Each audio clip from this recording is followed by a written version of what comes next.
Halo warga Jakarta, saya Robi Cahyadi. Program Berita Jakarta hari ini, Kamis 7 Agustus 2025, menghadirkan berita pilihan dan informasi terbaru untuk Anda.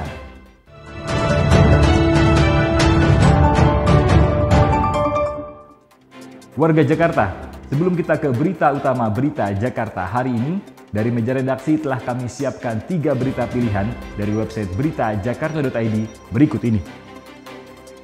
Informasi pertama, Pemprov DKI Jakarta bersama Kementerian Pekerjaan Umum menandatangani nota kesepakatan pengelolaan sampah secara komprehensif dan berkelanjutan. Sinergi ini meliputi penyusunan rencana induk, pembinaan teknis, hingga penguatan fasilitas di TPST Bantar Gebang. Pemprov DKI optimis pengelolaan sampah yang mencapai 7.700 ton per hari dapat ditingkatkan secara signifikan menuju Jakarta Kota Global berkelanjutan. Informasi selanjutnya, unit pelayanan terpadu satu pintu Kelurahan Rawajati, Jakarta Selatan meluncurkan layanan solusi arsitek gratis publik atau SIGAP untuk membantu warga mendesain instalasi pengelolaan air limbah atau IPAL secara gratis. Layanan ini dilakukan dengan cara menjemput bola dan menyasar rumah-rumah yang belum memiliki IPAL. Selain mengukur dan mendesain, petugas juga membuat perkiraan anggaran serta memberikan pendampingan sampai selesai.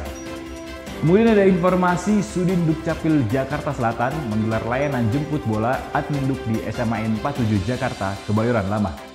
Kegiatan ini untuk memudahkan pelajar merekam KTP elektronik dan aktivasi identitas digital. Sebanyak 89 pelajar mengikuti layanan ini, termasuk 3 diantaranya langsung menerima KTP elektronik. Informasi selengkapnya, warga Jakarta bisa langsung kunjungi website beritajakarta.id, website berita resmi pemerintah Provinsi DKI Jakarta.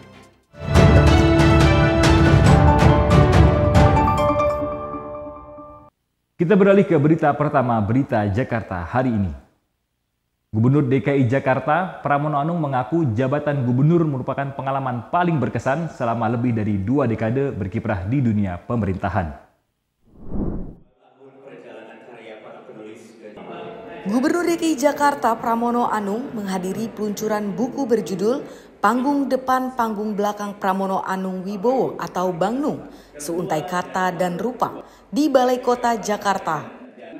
Buku yang ditulis oleh Wisnu Nugroho dan Chandra Gautama ini mengungkapkan berbagai pemikiran yang telah membentuk perjalanan hidup Pramono. Pramono mengatakan menjadi Gubernur DKI Jakarta adalah tugas yang dirasakan paling bermakna karena langsung bersentuhan dengan masyarakat dan masalah nyata di pusat perekonomian Indonesia. Inilah yang betul-betul menjadi panggung depan saya pertama kali. Ini betul-betul menjadi panggung depan utama besar saya pertama kali yang tidak pernah saya bayangkan selama ini. Adalah bapak yang tidak saya duga sama sekali menjadi Gubernur Jakarta. Sebenarnya selama saya menjadi Gubernur hampir 6 bulan ini, banyak peristiwa di luar yang saudara-saudara ketahui tetap saya kerjakan. Tetapi saya merasa bahwa sebagai gubernur, porsi saya sebagai gubernur betul-betul terpenuhi. Kenapa saya menyampaikan ini? Dalam hidup, yang paling utama adalah trust, dipercaya.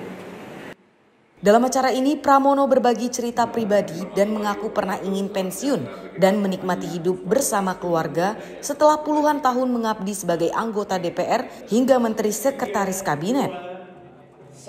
Ia mengatakan keputusannya maju sebagai gubernur merupakan bentuk komitmen untuk menjaga kepercayaan publik dan memberikan kontribusi nyata bagi Jakarta. Dalam momentum ini, Pramono tampak emosional saat membaca tulisan anak-anaknya yang menyaksikan perjalanan hidupnya sebagai penengah di berbagai krisis bangsa. Selain itu, ada pesan sang ayah yang terus menjadi pegangan hidup Pramono untuk terus selalu jujur dan bekerja keras. Tim Berita Jakarta melaporkan.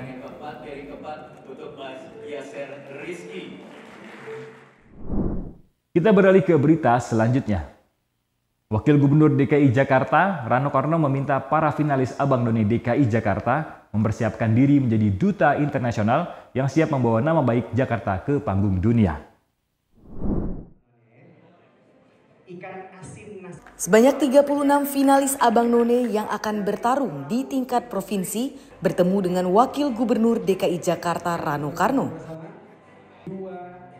Dalam acara ini, Rano berpesan bahwa Abang None tidak lagi hanya menjadi ikon kota, namun juga dipersiapkan untuk menjadi juru bicara Pemprov DKI Jakarta di tingkat nasional bahkan internasional. Harapannya tentu tadi saya katakan kita akan memberikan bobot yang jauh lebih besar. Ya, artinya sekarang selama ini setelah mereka jadi Abang None memang mereka bukan terikat kerja tapi menjadi bagian dari duta. Tapi mungkin kemarin lebih skimnya kepada lokal. Nah, karena Jakarta akan menjadi kota global.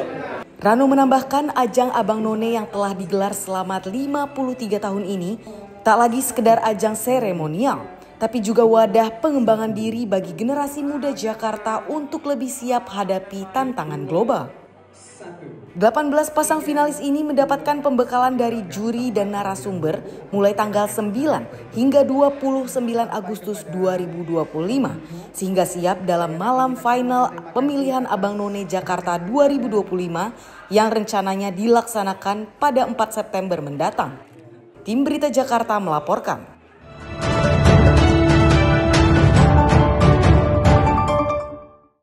Kita masuk segmen Info Jakarta. Dinas Pendidikan DKI Jakarta melalui unit layanan disabilitas membuka layanan konsultasi psikolog secara gratis. Tidak hanya bagi anak penyandang disabilitas, sesi konsultasi juga dapat dilakukan oleh orang tua anak, guru, bahkan pihak sekolah. Konsultasi bisa dilakukan secara daring maupun luring dengan penjadwalan yang bisa dilakukan melalui link pendaftaran yang tertera.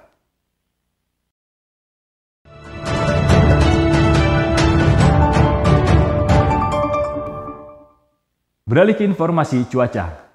Sebelum memulai aktivitas esok hari, warga Jakarta bisa melihat perakiraan cuaca yang dirilis BMKG berikut ini. Dikutip dari laman bmkg.go.id pada Jumat 8 Agustus 2025, diperkirakan sebagian besar wilayah Jakarta akan diguyur hujan ringan. Wilayah yang akan diguyur hujan ringan yakni Jakarta Pusat, Jakarta Utara, Jakarta Selatan, Jakarta Timur, dan Jakarta Barat. Sementara Kepulauan Seribu diperkirakan berawan. Suhu udara berkisar antara 23 hingga 31 derajat Celcius. Masyarakat diimbau tetap waspada terhadap perubahan cuaca. Demikian program Berita Jakarta hari ini. Saya Rogi Cahyadi dan tim redaksi yang bertugas undur diri. Menyongsong 5 abad Jakarta, jati diri Indonesia, megapolitan dunia. Sampai jumpa.